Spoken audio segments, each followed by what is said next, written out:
Well, we wanted to know more about what George Zimmerman's demeanor might reveal about the state of his mind, because you, like all of us, were probably watching him intently to figure out what his face showed and his body weight and everything else. And so we bring in Patti Wood now, a language expert. Patti, appreciate your taking the time. I wanted to show again the video of George Zimmerman when he walked into the court. You know, he's got that kind of looks like rope here around his arms and his waist. He's handcuffed. What do you see here about what does this tell you about this man?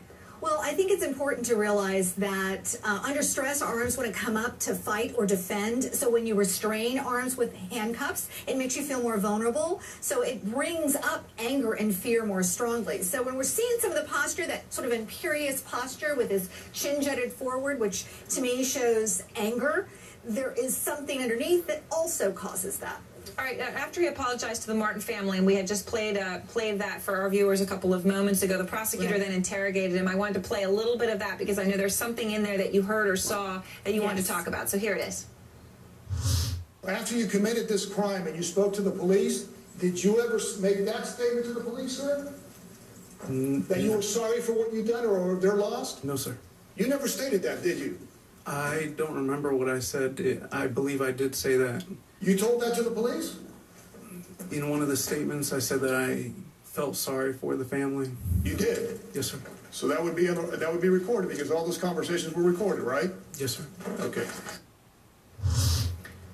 What do you see or hear there, Patti? Well, under this line of questioning, you see quite a few microfacial cues. Of course, I went through it with stop motion as well. So you see asymmetrical cues, you see grimaces on the side of the face.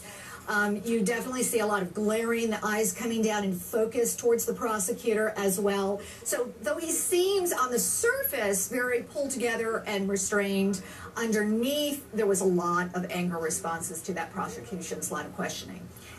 George Zimmerman's father called in to give testimony. We played that when he talked about the gashes on the back of his son's head. George Zimmerman listened to that. What did you see as he listened? Well, this is the only time during the testimony where we see him really in pain. Again, it's a microfacial response. When he's listening to his father's voice, he actually brings his head down, he scrunches his face together as if he's been struck, as if he's been hit when he hears his father testify. You can tell in this particular case, again, only time during the testimony, he's in great pain.